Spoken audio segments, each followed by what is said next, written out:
Elon, obviously, we walked Auschwitz. I said I hadn't been there before either. I, first of all, just wanted to get your thoughts on what it was like to walk Auschwitz and Birkenau today. Well, it was incredibly moving and deeply sad and tragic that humans could do this to other humans.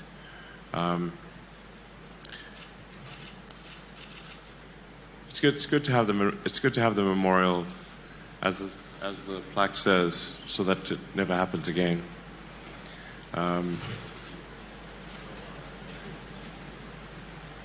No, I mean, I'm a student of history, so I'd seen the pictures, I'd seen the videos, but it's not quite. It hits you much more in the heart when you see it in person. I'm still absorbing, frankly, the magnitude of the tragedy that I witnessed, or the place where the tragedy occurred. I think it'll take a few days to sink in, frankly.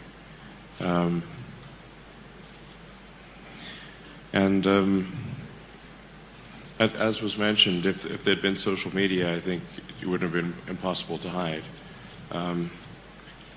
If there'd been freedom of speech as well, so. One of the first things the Nazis did when they came in is they shut down all the press and any means of conveying information. So, and it's worth noting in the United States, the First Amendment in the United States was freedom of speech, because the people that came to the United States from other countries did not have freedom of speech. That if they had said something, they could be imprisoned or killed. And that's why the first correction to the Constitution was the ability to say what you want to say and not be thrown in prison or killed. Yeah, Elon is obviously the CEO of X, which is the largest news service on the internet, the place where a huge number of people, including me, get the news. You've been committed since you took over to a much broader perception of free speech on the outlet. And that's led to a lot of criticisms about suggestions of rising anti-Semitism on the outlet as well. I can say for my own part that the broadening of speech on Twitter, I think, has been, and on X, has been an excellent thing. One of the things that I was able to do, for example, in the aftermath of October 7th, was actually put out full footage and pictures of what exactly was happening. You can see what's really happening, so and the true horror. The true horror is something people need to be able to see if they want to see it. And the community notes feature has allowed for people to, even when things that are false are put up that used to maybe pass in real time, now you can correct all of that. How do you balance the necessity for free speech with all these critiques about, what is hate speech, what is anti-Semitism, and how do you balance that? Well, the general bias of the platform is in favor of free speech. And I think at the end of the day, free speech wins in that if somebody says something that's false, especially on our platform, you can then reply to it with the correction. And then I'm a huge fan of community notes. We've put maximum resources and attention behind community notes. So if somebody tries to push a falsehood like Holocaust denial or something like that, they can immediately be corrected. And you can't get rid of the tag. It's like stuck on you. So I think it's, and the overarching goal for the X platform is to be the best source of truth in the world. So now one can, it's difficult to get to perfect truth, and sometimes people have different interpretations of truth, but one can always aspire to be as accurate as possible and to minimize the error between what is being said and reality. Relentless pursuit of the truth is the goal with X, and allowing people to say what they want to say, even if it's controversial, provided that it does not break the law. I think that's the right thing to do.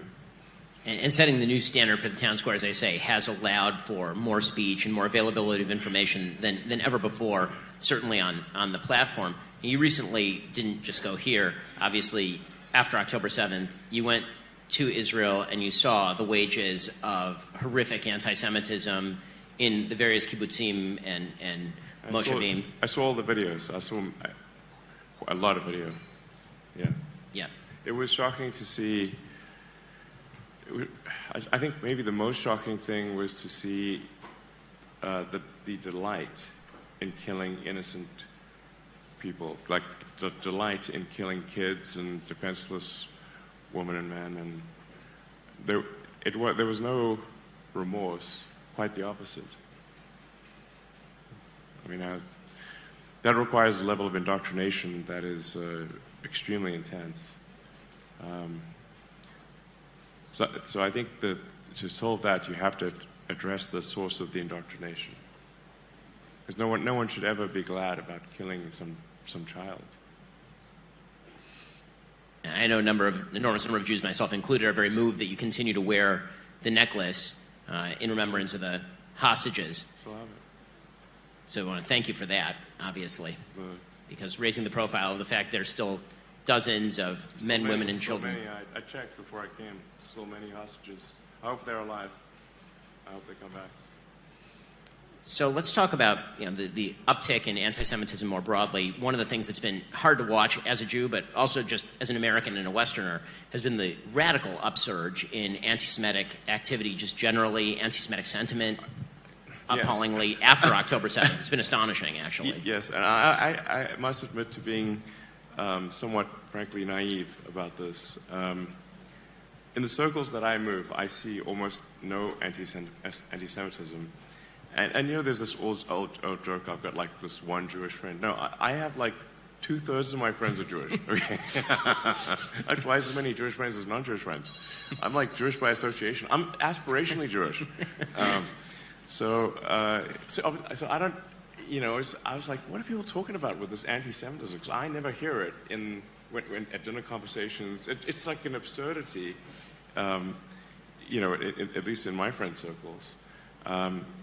But when, looking at the pro-Hamas rallies in vast numbers that took place in almost every major city in the West, blew my mind.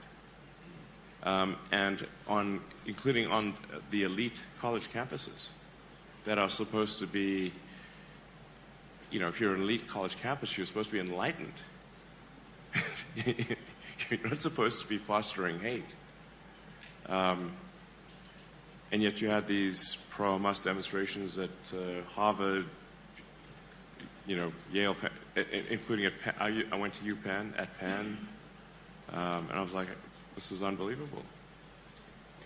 I mean, there's a poll recently from Harvard-Harris showing that some 67% of people aged 18 to 24 said that the Jews were an oppressor class, which, in America, Jews represent approximately 7 million Jews in the United States out of 330 million Americans, tiny percentage of the population. But that ideology, that the Jews are an oppressor class, matches up very nicely and very closely with what is a conspiracy theory. At root, anti-Semitism is a conspiracy theory, and it's a conspiracy theory about power. And if you read Nazi literature, the Nazis literally promoted the idea that Jews were, of course, this small caste of people who were running all of the major industries, who were standing behind all world power. Hitler's suggestion is that it was world Jewry that stood behind Germany's loss in World War I, and then the Allies' unwillingness to make a deal with Germany prior to World War II. And that theory of power and group identity is really ugly, and we see echoes of it today. I mean, the diversity, equity, and inclusion ideology that basically suggests that all of society is a vast pyramid of group identity, and that at the very top are the people who are successful, and that those people are exploiting everybody else. And we can tell who's successful by their group identity, not by their level of success, by their group identity. Yes. That matches up incredibly. It syncs up almost a Venn diagram circle with anti-Semitism. Absolutely. The diversity and equity and inclusion, you should always be wary of any name that sounds like it could come out of a George Orwell book. Okay? That's never a good sign. Because it sounds like, sure, diversity, equity, inclusion, these all sound like nice words, but what it really means is discrimination on the basis of race, sex, and sexual orientation, and it's against merit, and thus I think is fundamentally anti-Semitic. So Yeah. You know, I think the whole, all of the sort of all of the riots that were in the major cities and college campuses, I think was a shocking wake-up call to, I think any sort of civilization or civil-minded person, really. Yeah. It was quite a shock. Now, the crossover between some of these rallies on college campuses in favor of Hamas, I mean, they unite the weirdest coalitions maybe in human history. You'll see LGBTQ flags in favor of Hamas, where, of course, if an LGBTQ person were to be actually in the Gaza Strip, they would no longer be in the Gaza Strip, they would be dead. Yes, exactly. And that coalition is... That's like seriously out of touch. Yeah. But it isn't. But it only isn't out of touch in the sense that there is a coalitional idea here that basically power structures must be torn down at all costs, and if that means allying with people who hate me, then I'll ally with people who hate me. And the fact that that's grown in fervor since October 7th really is, as I said to me on a personal level, quite shocking. What do you make of the future of a West if the West continues to embrace that idea? Well, I think we really need to stop this principle that the weaker, normally weaker party is always right. This is simply not true. If you are in quotes oppressed or the weaker party, it doesn't mean you're right. Because if some of those, weaker groups want to annihilate you, that does not make them good. We have to get rid of the rule that if you're weaker, you're automatically good. That's obviously makes no sense. It often makes sense where it's like, okay, you don't want to beat up on someone smaller and weaker than you. But if that smaller group wants to kill you, they're bad. Okay. I'm a big believer in moral absolutism, not moral relativism. There's good and bad in the absolute, and you judge any group or individual against absolute moral standards, not whether they're the so-called oppressed or oppressor, just on absolute moral terms. Are they doing good things? Do they want to murder innocent people? That's bad. Doesn't matter who they are. You would think, but the pseudo-sophisticates on college campus seem to think differently. And so I wanted to get your take on why you think this is so prevalent on college campuses. What do you think the future of the universities in the United States looks like, given the fact that entire universities appear to have been corrupted by moral relativism and this sort of perverse ideology? Do you think that a wave of change is coming to the universities? Do you think that there's going to be direct hiring out of high school? What is the solution for universities in the United States as well as abroad? I think we need to return to where things were, or mostly were, which is a focus on merit, and it doesn't matter whether you're a man, woman, what race you are, what beliefs you have. What matters is, how good are you at your job, or what are your skills? You could be a three-legged green Martian, wears a kimono and drinks yak's milk. Who cares? It doesn't matter, what matters is, like, how good is your work? That's it. That's the least sort of racist, sexist you can be. Is just care about the work that somebody does and not anything else. That's what the focus needs to be, to return to. Yeah, it seems as though you mentioned earlier the sort of problems of attacks on the meritocracy, and one of the claims is that there's no real meritocracy. There's a pseudo meritocracy, that basically all the institutions are run for the benefit of those who run the institutions, and it feels like there is some truth to the idea that institutions have lost credibility with the people, particularly in the West. And in the backlash to that, I think that there's now sort of an idea that if we do away with all institutions and all limits on moral behavior, then that somehow is better. But there needs to be a recapturing of the institutions, or at least a rebuilding in place of those institutions, new things. And that's something, obviously, that you're very focused on, not only with X, but your other companies, is building new things, innovation, try and create our way out of the problems that we've created for ourselves. Yeah, I think generally people should always be wary that they may have either consciously or perhaps mostly subconsciously internalized the notion of a zero-sum game or a fixed pie. And if you internalize that everything's zero-sum, meaning like in order for me to get ahead, someone else has to not get ahead, or for me to have stuff, someone else must not have stuff. If you have that axiomatic flaw, then that's what it needs to be done is to fix that axiomatic flaw, because it is false. It's not a zero-sum game. We can absolutely grow and have grown, and the evidence is overwhelming that we have grown the output of goods and services. We have many things today that we did not have in the past. We are far more prosperous. All of humanity is far more prosperous today than it was at times in the past. I mean, it wasn't that long ago where, we'd count a good year as one where, well, the bubonic plague wasn't that bad, only killed 10%. Not that many people starved through the winter. We only lost, 5% of our population due to raids from other tribes. Basically life used to be very rough in the old days. If they could see us now, they'd be like, what are you guys complaining about? This is amazing. Not having to worry about food for, we were food constrained for, probably the last 100,000 years until recently. So, really the present day future is amazing compared to the past. And anyone who doesn't think it's amazing is not a good student of history. So I think we live in the most interesting of times and probably the best of times. One of the things that I would hope that, and I think you're part of this, is a coalition of meritocrats standing up for the meritocracy is going to be deeply necessary in a future where trust has been fragmented with so many institutions. We're going to have to stand up and loudly say that merit still exists and that merit is individually based, not based on innate characteristics of some sort. So you mentioned earlier that you're aspirationally Jewish, that you surround yourself with, that you're surrounded by so many Jews. So are you part of the Jewish conspiracy? What exactly is the... Maybe.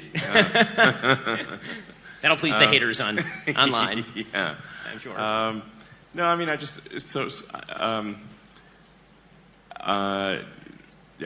grew up around a lot of Jewish people. I went to Hebrew preschool, Rachel Spiro in South Africa. My name is very Jewish. I will tell you that for the past 10 years, people have assumed in my community that you were Jewish until I informed them otherwise. Yeah. Elon is a pretty Jewish name. He's super Jewish. Yeah. And then I went to Israel when I was 13. Visited Masada. I'm certainly checking the boxes on a lot of things. Like I said, most of my friends are Jewish, just worked out that way. So sometimes I guess maybe I forget. Am I Jewish? I'm Jewish. Aspirationally Jewish. So, when you hear critiques about X, right, about the amount of anti-Semitism on X, what are the metrics that you're seeing from the inside about the amount of anti-Semitism or quote-unquote hate speech, because it's always a vaguely defined term, hate speech, on your platform? Yeah, the outside audits that we've had done, at least the ones that we've had done, show that there's the least amount of anti-Semitism on X. If you look at all the other social items, it's never going to be zero. If you've got 600 million people on a platform, expecting it to be anything to be zero is extremely unlikely because you've got 600 million people on a platform. But when they compare us to Instagram, TikTok, TikTok's actually got a lot of anti-Semitism. TikTok is pretty terrifying. If people have not checked out TikTok, the algorithm is absolutely pushing you toward pro-Hamas material. Yes, it is. I believe it's we have TikTok has like 5 times the amount of anti-Semitism per post than we do. So it's not, like I said, it's not going to be zero. But to the best of our knowledge, it has the least amount of anti-Semitism of any platform. Legacy media has spent an awful lot of ink on you. There's been a lot of attempts to paint you as anti-Semitic or paint X as anti-Semitic. Where do you think that's coming from? Why does the legacy media seem to have you, particularly in the last year and a half, in the crosshairs so much? Well, I mean, the reality is that X is competition for the legacy media. So, X is where people go to get the most current news and learn about the world. So, the legacy media are direct competitors. So they're really going to find every angle to try to cancel X. I mean, if you want to know why things are happening, look at the incentives. So, and legacy media has had a tough time with respect to usage. The numbers I saw was that the sort of traditional print cable television viewership went down something like 20-30% last year. On the other hand, X went up roughly that same, roughly 20-30%. So it's a direct competition for people's attention. So if there's some attack they can levy against me, they will. It seems as though one of the other matters is not just direct competition between the media and X, but also that the legacy media for most of my life, up until the past 15 years, performed what they saw as a gatekeeping function. They were the ones who got to define the narrative. They were the ones who got to determine what was appropriate news and what was inappropriate news. And then even after social media arose, in the early days, there was this sort of the sort of things that you articulate were actually articulated by virtually all the social media heads. Mark Zuckerberg used to say the kinds of things that you say. Jack Dorsey used to say the kinds of things that you said. And then there seemed to be an institutional takeover by a lot of legacy media types in terms of the kinds of rules and restrictions that were placed on what you could and could not say on these platforms, who would get banned, who would not get banned. Advertisers weaponized against particular outlets if those outlets didn't follow the diktats that were put forward by these types. And it seems like since you took over, one of the biggest objection of all is that they're not performing the gatekeeping function anymore. Someone else is. Well, yes. I mean, I don't think that there should be a gatekeeping function by a small number of individuals. I mean, if you say like for newspapers in America, there are about 5 editors that decide what gets put on the front page, or what to focus on or what not to focus on, and most of the other papers just copy them essentially. So, but is that really what we want? Do we want just a handful of people deciding what they think is important, or should it be that the people decide what's important? And I think it should be sort of an organic thing where the people decide what's important and what to focus on, not just a handful of editors. They don't like the fact that this power has been taken away from them, but I think it should be. I want to go back to something that you said a little bit earlier, talking about the idea that on a moral level, there's nothing that suggests that simple weakness is itself virtue. That a weak person can be virtuous, but doesn't necessarily mean that they are. A powerful person can be, the victimizer, but doesn't necessarily mean that they are. That logic carried forward, particularly to what's going on in Israel right now, has been, in my opinion, entirely pernicious and wrong. There's this idea that because Israel is a powerful, militarily sophisticated country that is doing its best to limit civilian casualties in one of the most population-dense areas of the world, in which you have terrorists who are honeycombed throughout every aspect of society, building literally hundreds of miles of tunnels, the entire London subway system worth of tunnels underneath the ground, that somehow, Israel targeting those systems and killing a lot of people, because when you kill terrorists, unfortunately, and they're embedded among civilians, it's terrible and it's horrifying, but every one of those deaths is on the terrorist group that embeds itself with civilians. There's been this logic has been mapped onto that conflict, that smaller and weaker means morally virtuous because victimized. Yeah. It really has come completely full circle from, or 180 degrees from what has historically been the case. So through most of history, the operating principle has been might makes right. So, for really up until modern times, might makes right was if you were stronger, you were right. Now we've sort of flipped it to if you're weaker, you're right. But neither is true. There is rightness independent of strength or weakness. Just because somebody's strong doesn't mean they're right, and because somebody's weak doesn't mean they're right. You have to look at morals in the absolute. So on a broader level, Elon, you talk a lot about your hope for humanity. I'd say that you're somebody who really loves humanity, which is why you talk about expanding humanity's reach out to the stars. When you go to a place like Auschwitz, or when you walk the villages like Kibbutz Be'eri after October 7th, does that change your opinion of humanity, or does it reinforce what you think humanity can be on both the positive side and on the negative side? I think it is actually human nature to love humanity unless you are indoctrinated otherwise. So I think the actual default for most people is to love humanity and to love being around their fellow humans. You can take, for example, like what's one of the worst punishments in prison is solitary confinement. And all solitary confinement means is that you don't get to hang out with the other prisoners, which might not be the best group of people to hang out with. But even that is considered a terrible punishment, to not be able to hang out with other prisoners. So in truth, I think in our nature, we all love humanity unless we are indoctrinated otherwise. And so we have to stop that indoctrination.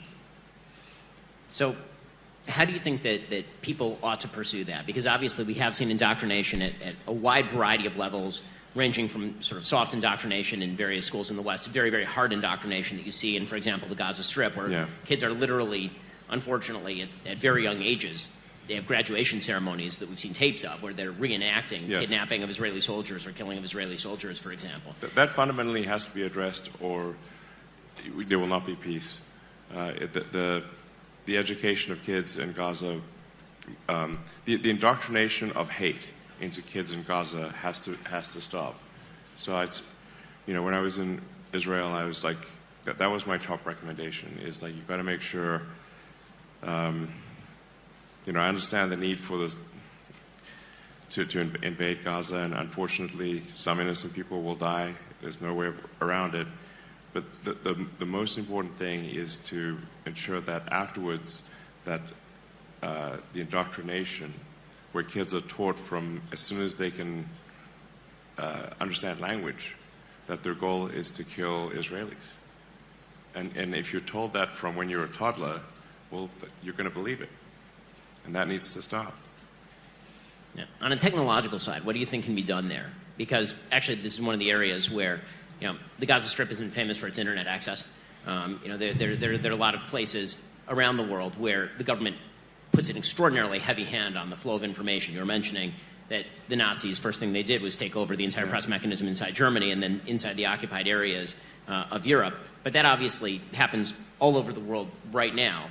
And one of the things you've used Starlink for is to try and open up some of those avenues of information. But what can you do? What should we be aiming at? It's worth noting also that the Nazis engaged in extreme censorship within Germany for anything that was pro-Semitic. I'm not sure I don't know how many people are aware of that, but they censored any pro-Semitic, anyone who tried to defend the Jews in Germany. Anything pro-Semitic was censored. So, I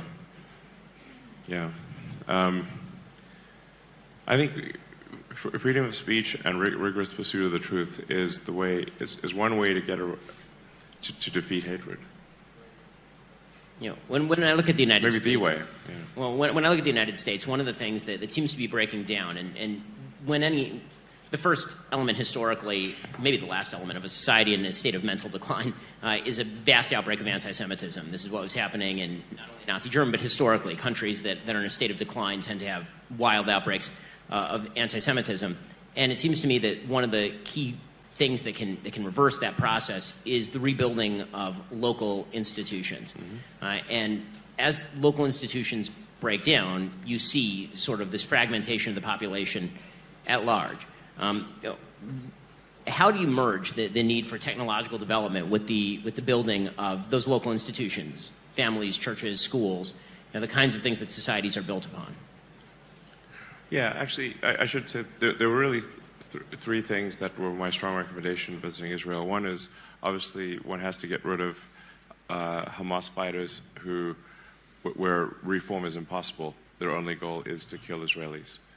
They ought to be either killed or imprisoned, because otherwise they will simply kill more Israelis. Then the second thing is you've got to change the indoctrination in the schools so that kids are not taught to hate from the moment they are 2 years old. And then the third thing is, and which is a very hard thing to do in this situation, is conspicuous acts of kindness to the people in Gaza. Conspicuous acts of kindness to the people in Gaza. It's just that much harder to hate someone if you do nice things for them, even if they try to bite your hand when you do it. Keep doing it.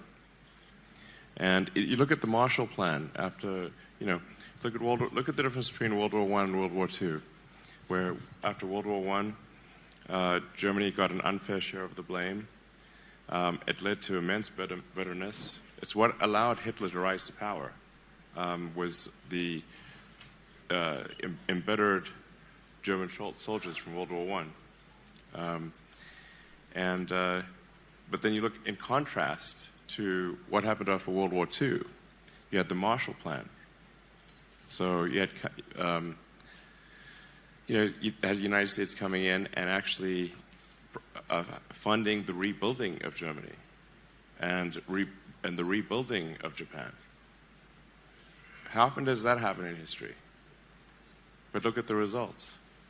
No war with Germany. Peace with Japan and Germany for now. Soon it'll be almost a century.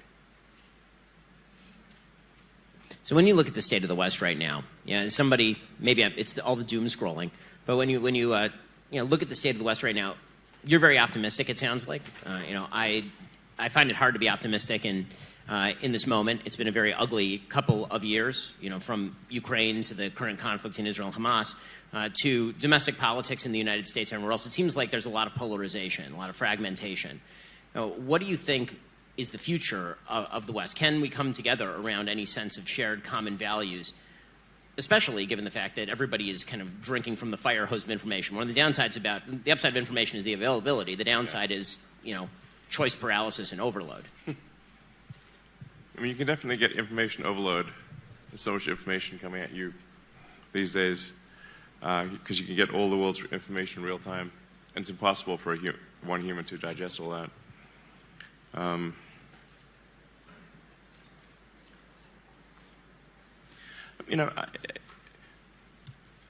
I think there are some things that we can agree on, or most people would agree on, are cool and inspiring, like humanity going to the moon. If you ask probably kids almost anywhere in the world, what's the coolest thing humans have ever done? I think a lot of kids would say, we went to the moon,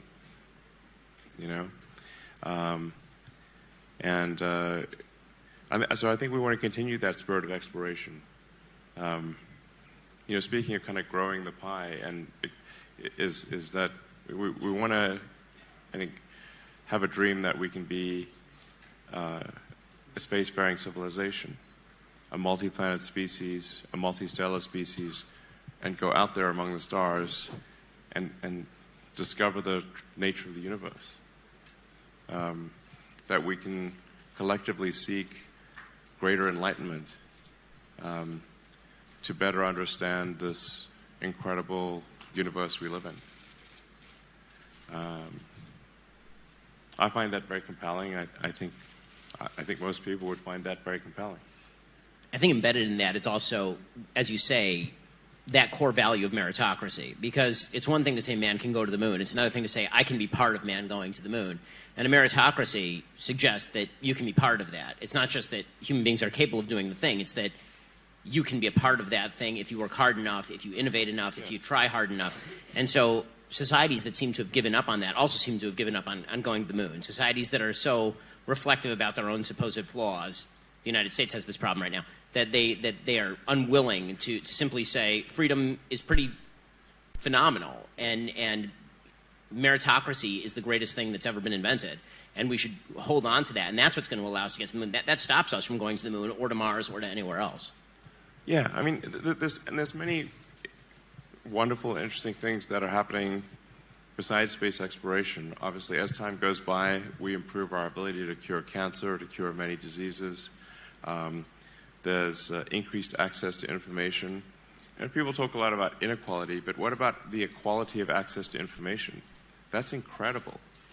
You know, right now, if you've got you know, a very cheap electronic device at an internet cafe, you can access all of the lectures of MIT for free.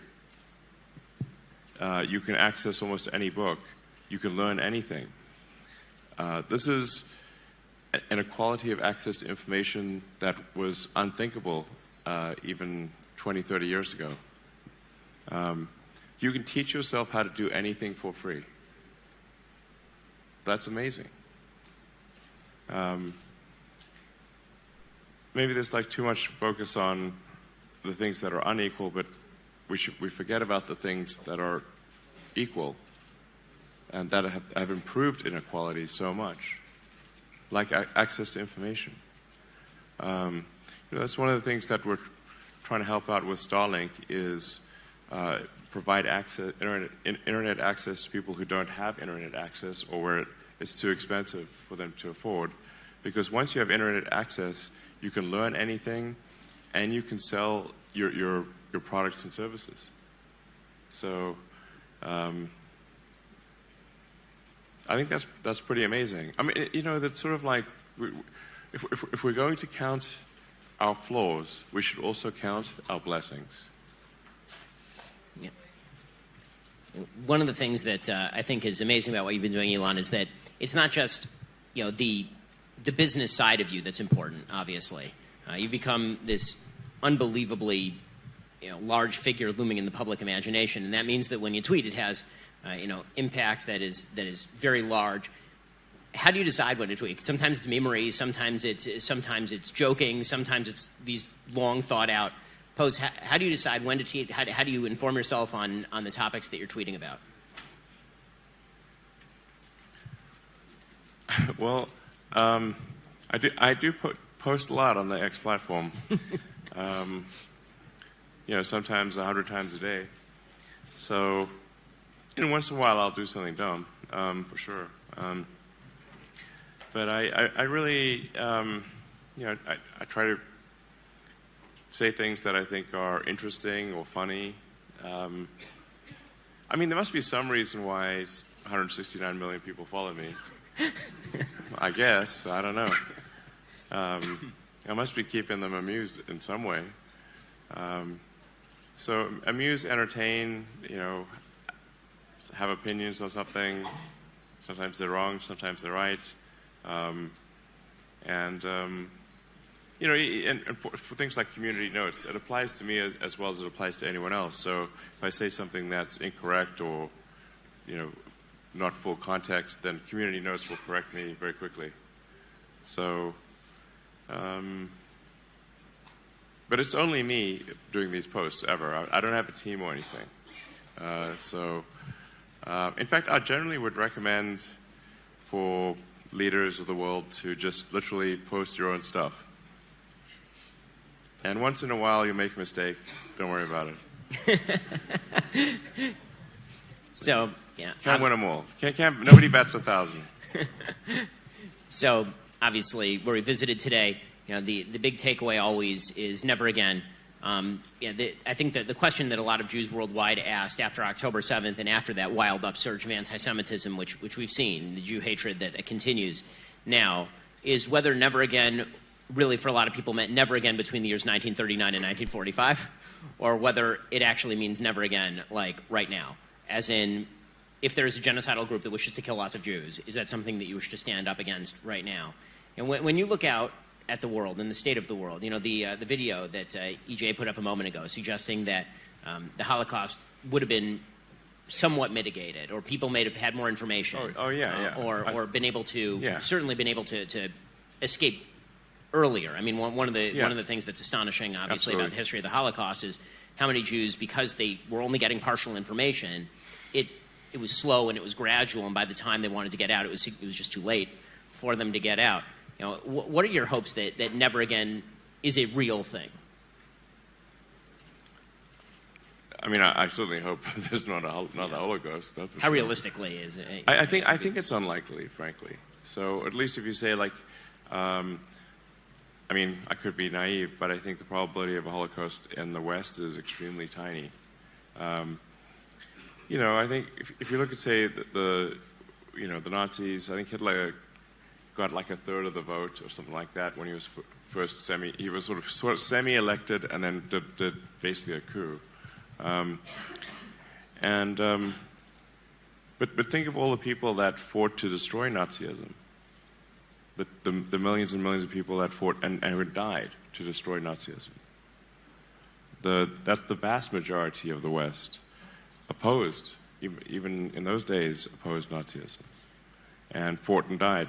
And my grandfather was in World War II for almost 6 years.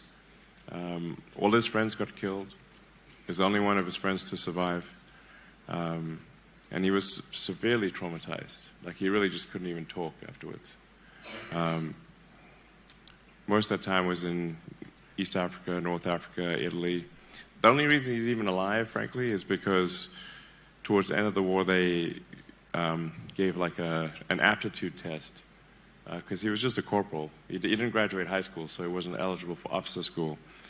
And they plucked him out probably right before he died and sent him to work for British intelligence in London, which is where he met my grandmother. You know, so he was one of the people fighting to stop the Nazis, and many, along with millions of others. You know, so let's not forget that the vast majority of the West fought and died to stop Nazism. So I had the chance to briefly meet your 3-year-old today. Oh yeah, he's a fun guy. Adorable. I have a 3-year-old of my own, so they're all very similar. But you know, you have some kids who are much older. You have kids who are younger, obviously. When it comes to teaching them about things like the Holocaust and anti-Semitism, how do you address those topics? Well, my kids are pretty well read, so they read a lot of history. They're not ignorant on the subject. I mean, maybe the 3-year-old is, sure. But, I would hope, yes. You know, can't read, so. No, my kids are very well read, so.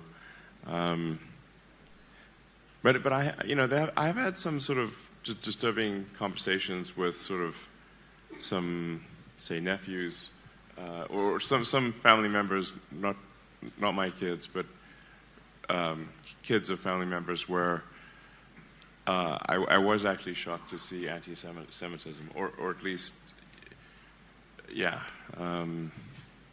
One disturbing conversation was, saying that that we deserve to have the trade towers destroyed because of our terrible foreign policy. And I was like, this is what they're teaching you in elite New York high schools? This is messed up. Well, Elon, I think I personally, Jews all over the world, and a lot of people in this room want to thank you for not only visiting Auschwitz, but also for visiting Israel after October 7th, and for the strong moral voice you've been on behalf of the fight against anti-Semitism. It's great to spend time with you. Thank you so much. Thank you. Thank you for having me.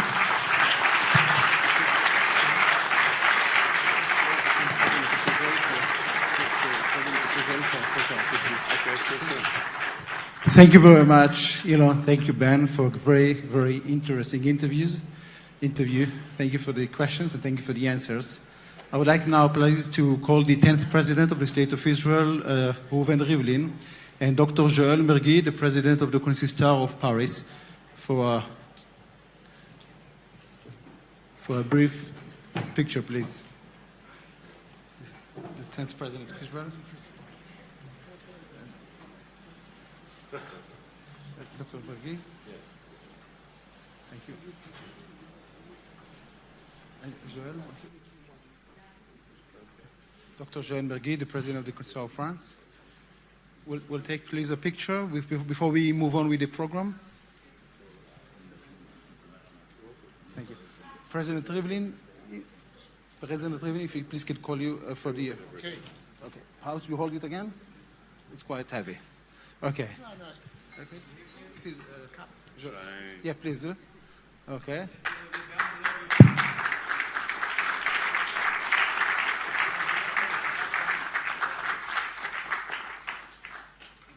Like and subscribe if you haven't yet, and I will see you in the next video. Thank you so much for watching.